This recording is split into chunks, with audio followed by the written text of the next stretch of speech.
बिस्मिल्लाहिर्रहमानिर्रहीम। अस्सलाम वालेकुम। मैं हूं जैस्मिन और आप मुझे सुन रहे हैं न्यूज़ AQ ग्लोबल पर। आइए बुलेटिन का आगाज़ करते हैं। वज़ीर आज़म इमरान खान का नया पाकिस्तान हाउसिंग के तहत 1500 मज़दूरों में घर तकसीम करेंगे। निजी टीवी समा न्यूज़ के मुताबिक नया पाकिस्तान हाउसिंग के तहत 1000 से ज़ायद फ्लैट्स और 500 मकान तैयार कर लिए गए हैं। वज़ीर आज़म कल मज़दूर तबके में रिहायशी फ्लैट्स और मकानात तकसीम करेंगे। वर्कर्स वेलफेयर फंड के तहत 3000 वर्कर्स ने रजिस्ट्रेशन करवाई है।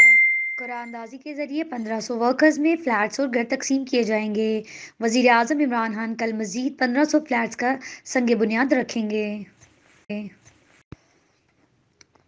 वज़ीर दाखिला शेख रशीद ने ऐलान करते हुए कहा है कि नवाज शरीफ मुल्क वापस आना चाहते हैं तो उनके लिए 24 घंटे में खसूसी इजाज़तनामा जारी करेंगे।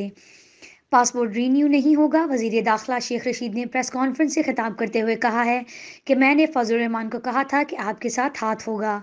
PDM ने लॉन्ग मार्च मुलतवी करके बहुत अच्छा फैसला किया है।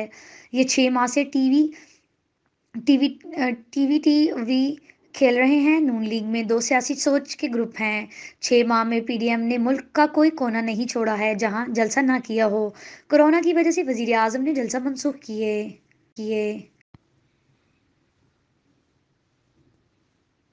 आपसे मिलेंगे अगले बुलेटिन में कुछ नई खबरों के साथ। शुक्रिया। News AQ global.